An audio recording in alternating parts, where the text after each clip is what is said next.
Dias de Provérbio, capítulo número 10. Maravilhosa, se você está chegando aqui agora, seja muito bem-vinda ao canal Revestidas. Nós estamos aqui neste propósito de juntas estudarmos o livro de Provérbios. Estamos hoje realizando o estudo do capítulo número 10. O livro de Provérbios, caso você não conheça, é mais um dos livros que está na Bíblia. Aqui no canal Revestidas você vai aprender mais sobre a palavra de Deus, como aplicar na sua vida, como você de fato ser transformada pelo Senhor e como de fato você se tornar cada vez mais uma mulher segundo o coração de Deus.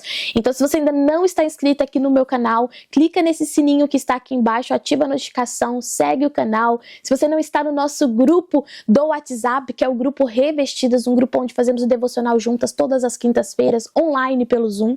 Um grupo onde nós jejuamos juntas, oramos juntas. Um grupo onde você tem ali total liberdade, um lugar seguro para colocar as suas dúvidas, perguntar, aprender mais conosco. Se você ainda não está no grupo Revestidas, eu vou deixar logo na descrição aqui deste vídeo o link, vou deixar também nos comentários do vídeo o link do grupo do WhatsApp. Vou amar ter você lá e eu tenho certeza que as meninas também vão amar ter você lá, porque ali você vai encontrar muitas irmãs em Cristo Jesus. E hoje nós vamos ler juntas aqui o capítulo número 10, vamos fazer esse estudo de Provérbios, capítulo número 10. Se você não assistiu os outros estudos, capítulo 1, 2, 3, 4, 5, 6, 7, 8, 9, corre para assistir, porque eles já estão liberados aqui, prontos para você, e eu creio que o livro de Provérbios ele vai te ensinar muito e vai falar muito ao seu coração, porque Provérbios é um livro que traz conselhos para a vida, traz conselhos para o casamento, para as amizades, traz conselhos para o trabalho, traz conselhos para a sua vida entre você e você mesma, você e Deus. É um livro assim sensacional, de conselhos milenares que funcionam até os dias de hoje e que impacta geração e geração. Então vamos juntas ler o capítulo número 10. O justo em contraste com o ímpio. O capítulo número 10 ele é um capítulo super interessante porque ele sempre vai comparar o certo com o errado. O justo com o ímpio, que é praticamente isso. O que é o ímpio? É o que não anda no caminho do Senhor. É o que está desobedecendo, é o que não tem sabedoria. É o que está em contraste com o que tem sabedoria, com o que anda nos caminhos do Senhor. O que age segundo a vontade e o coração de Deus. Então ele vai ser praticamente um capítulo inteiro gerando essa comparação entre o certo e o errado. Então vamos ler juntas. Provérbio de Salomão. Se você não assistiu os outros vídeos, o livro de Provérbios, a maioria dos provérbios foram criados e foram escritos pelo rei Salomão. Provérbio capítulo 10. O filho sábio é a alegria do seu pai, mas o filho tolo é a tristeza da sua mãe. Eu quero já começar fazendo uma pausa e refletindo sobre esse primeiro versículo, porque essa é a realidade. Eu não sei se você é mãe, eu não sei se você tem filhos ou se você pretende ter filhos, eu não sei qual que é a sua idade. Mas mesmo que você não seja mãe, você é filha, né? Você tem um pai e uma mãe. Independente se é presente ou não, você teve um pai e uma mãe. Ou tem um pai e uma mãe. Enfim, vocês conseguiram compreender. Mas o filho sábio, a filha sábia, ela traz alegria para os pais. Não há alegria maior de um pai e de uma mãe de ver o seu filho andando nos caminhos certos. Eu tenho uma filha que vai fazer 6 anos de idade.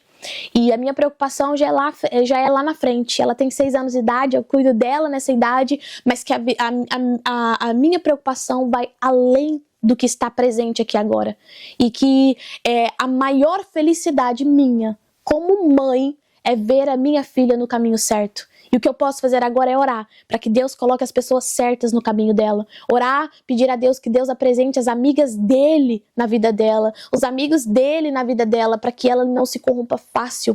O que eu posso orar para minha filha é orar e pedir a Deus que ele se revele como Deus dela, que se ele se apresente a ela, que ela tenha um encontro verdadeiro com Cristo e que ela seja verdadeiramente convertida e rendida aos pés do Senhor. Porque não há alegria maior de um pai e de uma mãe ver o seu filho crescer, ver o seu filho prosperar, ver o seu filho bem, ver o seu filho feliz, ver o seu filho, a sua filha se tornando uma mulher sábia, uma mulher inteligente, uma mulher de valor e uma mulher de virtude. A tristeza maior de um pai e de uma mãe é ver os seus filhos desviados do caminho do Senhor, é ver os seus filhos cair na ruína, é ver os seus filhos vivendo uma vida de promiscuidade. Isso não agrada nenhum pai, nenhuma mãe. E hoje né? Eu consigo compreender isso. Na minha adolescência, eu não conseguia compreender. E provavelmente nem você. Quando nós somos crianças, quando nós somos adolescentes, quando nós estamos em uma fase rebelde da nossa vida, como adolescência, a gente acha que o pai e a mãe é chato, a gente acha que a gente sabe de tudo. E na realidade, quando nós criamos essa maturidade, quando temos um encontro com o Senhor, e quando nós recebemos verdadeiramente a sabedoria divina da nossa vida, nós só compreendemos que os nossos pais e a nossa mãe, ela estava correta. Que realmente aquilo que nós achávamos que era o certo não era o certo, porque o que acontece é que o mundo nos apresenta oportunidades que parece ser boa demais para ser considerada como errado, mas é bom demais para ser considerada como errado, é divertido demais para ser considerado errado, mas é aqueles prazeres momentâneos que nos levam a cair no pecado e que nos levam para a destruição, assim como já foi falado em outros provérbios. E o caminho da sabedoria é o caminho da porta estreita, é o caminho que vai exigir renúncia, é o caminho que vai exigir com que a gente seja mudada, com que a gente seja transformada, para que a gente ande nos caminhos do Senhor e não nos caminhos que a gente gostaria de andar segundo o mundo, não nos caminhos que a nossa carne quer nos levar para andar, mas no caminho que o Espírito nos leva, porque ali nesse caminho, mesmo que não seja um caminho fácil, nós vamos compreendendo que a vontade de Deus, ela é boa, perfeita e agradável na nossa vida. Então, o filho sábio é a alegria de um pai. O filho sábio é a alegria de seu pai. E o filho tolo é a tristeza da sua mãe. Essa daqui é uma das maiores verdades. Eu não sei como que foi a sua infância, eu não sei como que foi a sua juventude, eu não sei nem qual que é a sua idade, talvez você é um adolescente e você está assistindo esse vídeo aqui agora. Se Deus te trouxe esse vídeo até agora, e você é uma pessoa jovem, uma pessoa que está na adolescência, sempre busque cumprir esse mandamento do Senhor. Honrar o teu pai e a tua mãe, escute o teu pai e a tua mãe, escute os conselhos. Os conselhos não são à toa, os conselhos não são para te prejudicar. Muito pelo contrário, são para que você viva bem, para que você viva mais, são para que você vá para os caminhos bons e que você tenha um futuro bom. Assim como eu, como mãe, desejo o melhor para minha filha, né? Deus, como pai, ele vai desejar o melhor para nós e ele vai usar os nossos pais para poder estar nos orientando. Amém? Vamos para o versículo número 2. Os tesouros conseguidos de forma iníqua não servem para nada, mas a justiça livra da morte. O Senhor não deixa o justo passar fome, mas rechaça a avidez dos ímpios. Quem trabalha com a mão ociosa fica pobre, mas quem trabalha com diligência enriquece. Quem ajunta no verão é filho sábio, mas quem dorme no tempo da colheita é filho da vergonha. Sobre a cabeça do justo há bênçãos, mas na boca do ímpio mora a violência. A memória do justo é abençoada, mas o nome dos ímpios irá apodrecer. Vamos parar aqui no versículo número 7. Eu gostaria de recapitular aqui com vocês, tá? Os tesouros conseguidos de forma iníqua não servem para nada, mas a justiça livra da morte. Aqui fala sobre formas que nós vamos receber dinheiro mesmo, dinheiro, coisas, tesouros, pode ser relacionado com as coisas do mundo, né? Pode ser relacionado ali com a nossa finança, por exemplo. Um dinheiro que vem através de algo que não foi abençoado, ele não vai trazer bênçãos para a nossa vida. Um dinheiro que veio através de algo errado, que veio através de algo que que não agrada ao Senhor, esse dinheiro, da mesma forma como ele pode vir rápido, ele também vai, rápido, porque ele não é um dinheiro abençoado. Então a gente tem que sempre pensar nas escolhas, nas alianças que nós fazemos, como já foi falado em Provérbio, acredito eu, capítulo 7 ou no capítulo 6, que foi falado sobre as alianças. Ter cuidado com as alianças que nós fazemos, porque alianças que nós fazemos, até mesmo financeiras, a gente tem que pensar e ter cuidado. Será que esse dinheiro que está chegando na minha casa é um dinheiro abençoado? Né? Foi uma aliança boa, uma aliança abençoada, ou se eu estou criando uma aliança com algo que não agrada a Deus, e que esse dinheiro que veio, às vezes até mesmo rápido, mas que veio de coisas erradas, ele vai rápido, e ele mais vai trazer vai mais prejudicar a nossa vida do que de fato abençoar, porque a intenção ali por detrás daquilo não foi uma intenção boa. Amém? Depois nós vamos continuar aqui, Quem ajunta no verão é filho sábio, mas o que dorme no tempo da colheita é filho da vergonha. Mais uma vez, Salomão falando sobre a preguiça. Já falei sobre isso no nosso provérbio anterior. Sobre a cabeça do justo a bênção, mas a boca dos ímpios mora a violência. Aqui nós vamos falar um pouco mais sobre a boca, né? O provérbio vai falar também que a nossa boca é como precisa de sair um manancial de vida. Aqui no livro de provérbios nós vamos entender que o poder da língua, né? O poder da palavra. A palavra, ela tem o poder de liberar palavras de vida ou palavras de morte, palavras de bênção ou de palavras de maldição. E aqui vai falar sobre a questão de violência, sobre a cabeça do justo há bênçãos, mas na boca dos ímpios mora a violência. Você não foi chamada, mulher, para proferir palavras de violência, palavras de maldição. Você foi chamada para proferir, para profetizar palavras de bênção, palavras que vão edificar e não palavras que vão, de fato, trazer violência. Ou seja, aqui tá falando sobre mulher rixosa, mulher briguenta, mulher que tudo quer caçar confusão, mulher que xinga, mulher que quer sabe aquela pessoa que quer brigar e tudo isso, tudo aquilo, que tudo arma uma situação para que acabe numa confusão. E que essa confusão pode gerar uma violência. Você não foi chamada para isso. Se você está com isso dentro de você, peça para o Senhor tirar isso de você. Peça para o Senhor tirar essa violência, tirar essa amargura, tirar esse rancor, tirar essas palavras de maldição, tirar essas palavras que em vez de trazer vida, acaba trazendo morte. Peça para o Senhor tirar isso de você. E Ele vai tirar, coloque em oração. Se é difícil, faça um jejum sobre isso. Mas na sua boca precisa sair palavras de bênção, precisa sair bênçãos, precisa sair coisas boas. Você precisa de gerar frutos bons e não frutos podres. E logo no versículo 7 vai dizer: a memória do justo é abençoada, mas o nome dos ímpios irá apodrecer. Quem tem coração sábio aceita os mandamentos, mas o que fala tolices acaba em ruína. Quem anda com integridade anda seguro, mas o que perverte os seus caminhos será descoberto.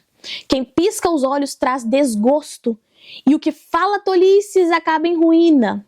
A boca do justo é manancial de vida, mas a boca dos ímpios mora a violência. Ou seja, a mulher que não é sábia, ela é essa mulher que quer causar confusão, que quer causar barraqueira. Vamos trazer aqui a palavra real? Barraqueira, como diz lá no Goiás. Eu sou do estado de Goiás. Moro na Califórnia, nos Estados Unidos, mas sou do estado de Goiás.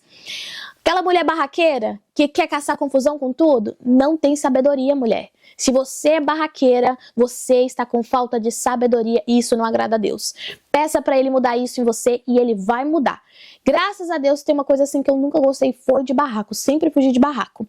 Às vezes eu sou um pouco linguaruda. E o que eu já oro para Deus e falo: Senhor, Senhor, toma conta da minha boca. Às vezes eu tenho um pouco aquele espírito de Pedro, que é impulsiva, sabe? Que quer falar mais do que deve.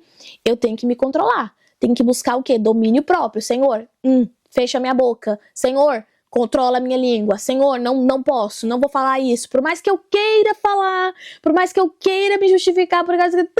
Não. A gente tem que aprender a hora de falar e a hora de fechar a boca. Mas barraqueira, nunca fui. Glória a Deus, para honra e glória do Senhor. Nunca gostei de confusão, nunca gostei de barraco. Nem mesmo quando eu estava desviada, eu não xingava. Glória a Deus, para honra e glória do Senhor, não xingava. Nunca tive o hábito de xingar. E hoje, sendo cristã, né, apesar de ter nascido cristã, nascido e sendo criada num lar cristão, eu já falei para vocês um pouquinho, né, que eu me desviei na minha adolescência, depois eu voltei. Então, nem quando eu estava quando eu era pequena, nem quando eu me desviei, eu tinha esse hábito de xingar, mas eu vejo que é algo que muitas mulheres fazem isso. E infelizmente, gente, isso não é algo que agrada a Deus. Você é uma mulher, isso é deselegante, não é bonito. Você foi projetada para sair palavras de bênção, manancial de vida, para profetizar as bênçãos do Senhor, para falar palavras bonitas, mas não para poder ficar falando palavras, sabe, palavras feias, palavras de maldição, de xingamentos. Você não foi feita para isso, maravilhosa. A boca do justo é manancial de vida, mas a boca dos ímpios mora a violência. Você não é ímpia, você é justa, você é filha amada, preciosa aos olhos do Senhor. Se isso está acontecendo com você, coloque em oração, faça um jejum e peça para que Deus Ele transforme. E Deus vai transformar. E nós vamos continuar aqui no versículo número 12. O ódio provoca conflitos, mas o amor cobre todas as transgressões. Às vezes a gente acha que a gente tem que fazer justiça com as nossas próprias mãos, que a gente tem que destilar o ódio. Se alguém teve um ódio com você, você vai ter que retribuir com ódio. Se uma pessoa falou mal com você, você vai retribuir com palavras más. Se uma pessoa fez algo de errado com você, você vai fazer algo de errado com ela. Não, não, não, não, não. Na vida cristã não é assim. Na vida cristã nós não retribuímos ao outro segundo a justiça nossa. A justiça ela é feita por Deus. O amor ele constrange mais do que o ódio. Se uma pessoa está te tratando mal, está te humilhando, não faça o mesmo com ela. Muito pelo contrário, trate ela muito bem. Ame aquela pessoa. Ore por ela. Trata ela, mas assim, de uma forma tão bem, tão bem, tão bem, que aquele amor vai constranger o coração dela. Eu vou falar pra vocês. Tem algo que constrange mais do que você ficar caçando confusão, é o amor. Porque a pessoa ela pode estar sendo ali, ó, querendo te tirar do sério. Ela pode estar querendo ali te desviar do caminho de Deus. Ela tá ali querendo fazer com que você caia. Ela quer que você se destrua. Mas se você transborda amor na vida dela, essa pessoa aos poucos, ela é constrangida. Porque irmãs, não tem como, quando a pessoa ela quer ser mal educada com você e você é bem educada, essa pessoa uma hora ela fica constrangida. E esse constrangimento muda ela, muda a atitude dela com você. Então não queira fazer justiça pela sua própria mão, pelas suas próprias mãos, não queira revidar as pessoas e tratá-las como te tratam. Trate as pessoas como de fato você gostaria de ser tratada, com amor, com respeito, com carinho, com empatia, mesmo que isso seja difícil, mesmo que isso doa, mas transborde aquilo que você tem dentro de você.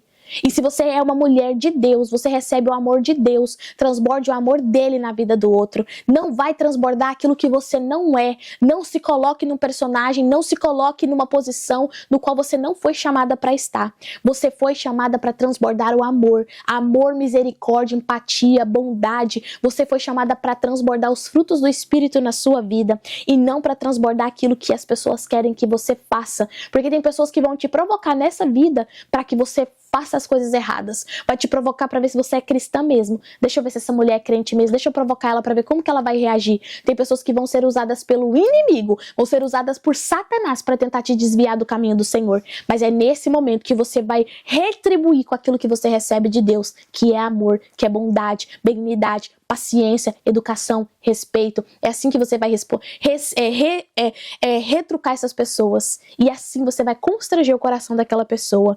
Constranger o coração daquela pessoa de uma forma tão grande que essa pessoa vai mudar. Mas se você for sempre ali na violência, na confusão, na bagunça, você não muda ninguém. Você apenas faz com que a pessoa ela se permaneça do jeito que ela tá ou que se torne ainda mais pior. Isso vale pro seu casamento também, tá, minha irmã? Isso aqui vale pro seu casamento também, porque agora o Espírito Santo tá aqui, ó, trazendo no meu coração. Isso vale pra você também. Às vezes tem mulheres que passam dificuldades no casamento, porque são mulheres rixosas, que vivem caçando confusão com o marido. E que o marido já não é flor que se cheire, já não é fácil de lidar. Mas em vez de tratar ele como você gostaria de ser tratada, você vai só retrucando com violência, com violência que eu digo assim, palavras brutas, xingamentos, ofensas, confusão. E aí como que você quer que ele transforme? Como que você quer que ele mude se nem você mudou? Se nem você está demonstrando ser uma pessoa diferente? Não tem como uma outra pessoa mudar se você não for ali também a primeira pessoa a ser mudada. Eu ouvi recentemente, eu acredito que foi até a pastora Viviane Martinello que falou que Deus ele não vai mudar casamentos, ele muda pessoas. E pessoas restauram o seu casamento. Como ela falou, na realidade, vou até corrigir, não é que Deus não restaura casamento, mas ele restaura pessoas para que um casamento seja restaurado. Então, você precisa de ser esse primeiro exemplo, para que a outra pessoa ela te veja como exemplo. Você como mãe também, os seus filhos estão te observando, tá? Seus filhos estão observando como você fala, como você se comporta, se você tá gritando demais, se você xinga demais. Se você vê os seus filhos xingando e você tem o hábito de xingar, não adianta você querer corrigir eles se você não é o primeiro exemplo a não fazer isso. Se você é a pessoa que está sempre reclamando, murmurando o tempo todo, você vai ver o seu marido fazendo a mesma coisa, seu filho fazendo a mesma coisa. Não adianta você reclamar. Você é a pessoa que eles estão se espelhando e que está fazendo também aquilo que está reproduzindo o que você está fazendo. Então, nós precisamos de entender que as coisas começam em nós. Nós precisamos de assumir aquilo que Deus colocou sobre a nossa vida, a nossa identidade. Nós precisamos de assumir esse posicionamento de mulher segundo o coração do Senhor, segundo o coração de Deus. Nós precisamos de assumir essa sabedoria na nossa vida, porque aí sim tudo ao nosso redor vai ser transformado. Não adianta a gente querer transformar tudo e não ser transformada. Não adianta a gente querer transformar, achar que todo mundo tem problema, mas que a gente é a perfeita e que ninguém tem, tipo assim, eu não tenho problema nenhum, todo mundo tem problema comigo. Não, não, não, não, não. Nós precisamos de ser mudadas, de ser transformadas. E o Senhor fala muito comigo através desta palavra. Nós precisamos de compreender que a sabedoria ela não vai afetar somente eu e você. Ela não vai afetar quem possui, ou seja, se eu possuo sabedoria, ela não vai afetar somente eu. Ela vai afetar todos ao meu redor.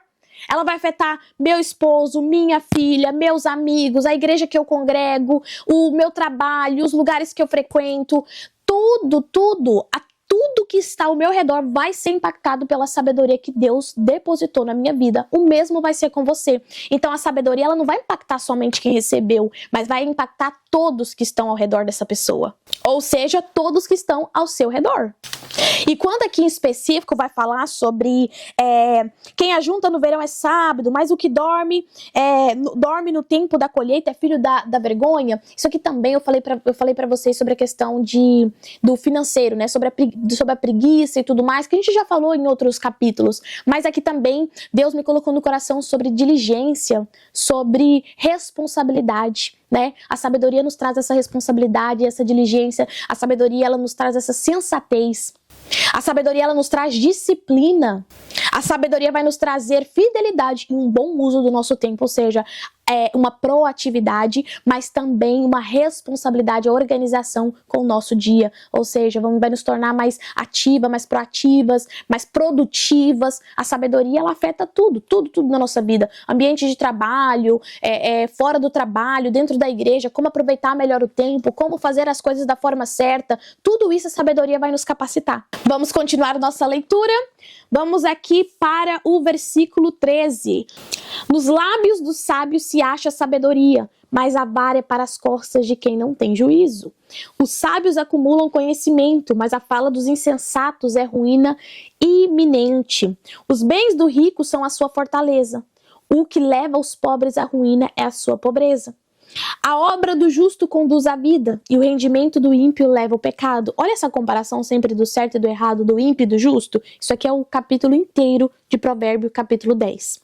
O caminho para a vida é de quem guarda o ensino, mas o que abandona a repreensão anda errante. O que encobre o ódio tem lábios mentirosos, e o que difama é tolo. Quem fala demais acaba caindo em transgressão. Momento certo, a gente tem que entender o momento certo de falar.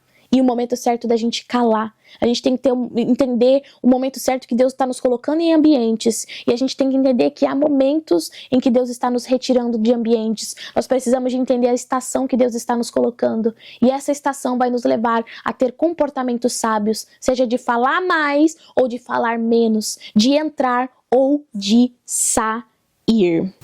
O caminho para a vida é de quem guarda o ensino, mas o que abandona a repreensão anda errante.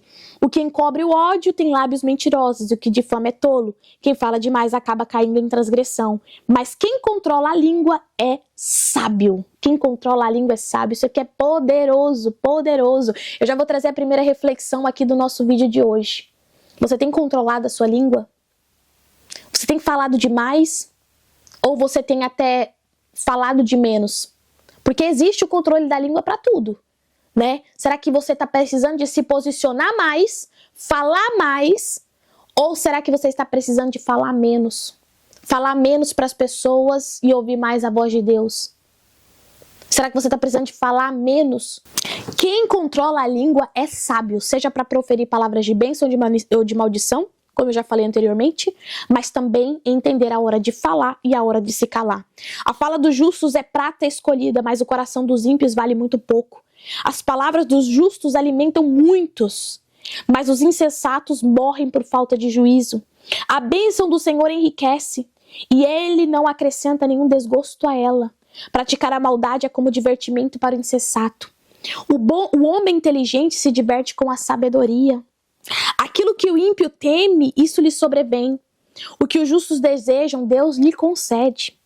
O ímpio desaparece assim como passa a tempestade, mas o justo tem um alicerce eterno.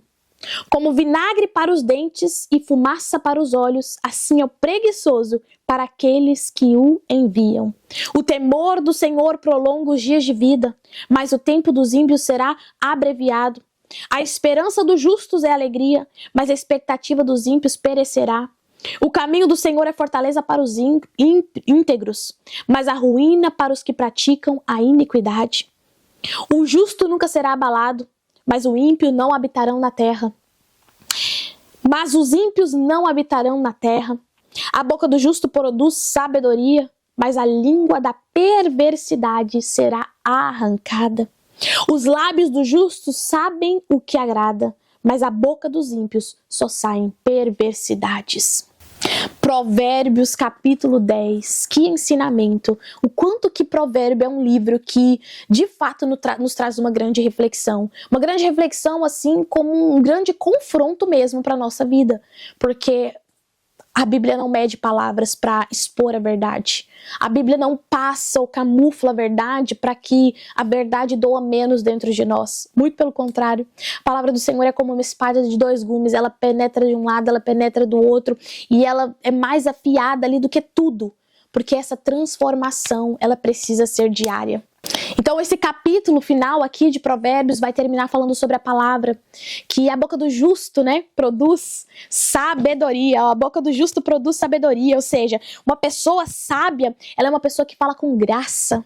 Ela sabe o momento de falar, ela sabe o momento de se posicionar, ela sabe o momento de se calar, ela sabe o momento certo para falar cada uma das coisas. Isso é algo que Deus está trabalhando aqui muito em mim e que eu sei que eu preciso de melhorar, mas que eu tenho pedido, clamado ao Senhor misericórdia, para o Senhor ter assim misericórdia da minha vida, para que Ele me ensine cada vez mais me posicionar segundo a vontade dEle. E não segundo a minha própria justiça, mas segundo a vontade dEle. Porque uma pessoa sábia, ela edifica a outra, ela não destrói. Uma pessoa sábia, ela não vai entrar na sua vida para poder te colocar para baixo. Ela não vai te dar conselhos para você desanimar. Uma pessoa sábia, ela vai te levar lá para cima, ela vai fortalecer a sua fé, ela vai fazer com que você, eu acho que isso não é possível, mas vem a pessoa cheia de sabedoria e fala, é possível sim, Deus vai te capacitar, você consegue, Deus vai te fortalecer, não desista dos seus sonhos. Enquanto aquela pessoa que não tem sabedoria vai falar assim, não, você não consegue não, você não é capaz. Não, isso é difícil demais, é melhor você deixar de lado. Isso daqui não é para você, você não foi feita para isso, você não foi chamada para isso. O que você está fazendo aqui? A pessoa sem sabedoria, ela vai querer usar as palavras para te denegrir, para colocar você para baixo. Mas a pessoa cheia de sabedoria, ela sabe que não é uma competição, mas que juntas nós somos mais fortes e que uma vai edificar a vida da outra, que espada vai ser afiada ali, em outra espada, e que nós vamos estar ali, de fato, trazendo uma palavra para poder edificar, para somar, para agregar, para trazer crescimento. E não para colocar outra pessoa para baixo. Essa é a diferença de uma pessoa que não tem sabedoria, uma mulher que não tem sabedoria e uma mulher que tem sabedoria. E isso não é apenas na teoria não, tá? Isso é algo que precisa ser feito na prática diária. Prática diária. Deus nos pede para poder estar exercendo tudo isso todos os dias da nossa vida. E eu quero finalizar esse vídeo aqui trazendo mais uma reflexão para você. Eu quero que você reflita sobre isso, sobre as palavras, sobre o posicionamento. E eu quero que você reflita sobre essa pergunta aqui também que eu vou deixar para você. Anotou a primeira pergunta? Se não, volta lá e anota. Mas eu quero deixar aqui uma segunda pergunta para você. As minhas palavras têm gerado vida ou têm gerado conflitos?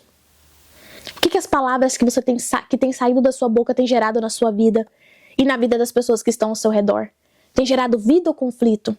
A sua vida, ela tem refletido a sabedoria que Deus está derramando sobre a sua vida nas pequenas decisões que você faz diariamente? Essas pequenas decisões que você toma ao longo da sua vida, a forma como você fala, como você se posiciona, como você se comporta, tem refletido a sabedoria de Deus sobre a sua vida? Tem refletido a mulher sábia que você sabe que você é? Reflita sobre essas perguntas. Depois deixa aqui nos comentários ou comenta lá no grupo. Vamos falar um pouco mais sobre como tem sido esse estudo. Para mim tem edificado muito a minha vida. E se essa palavra edificou a sua vida, deixa aqui nos comentários também, que eu quero saber como que está o seu estudo por aí. Um grande beijo para você e até o próximo vídeo.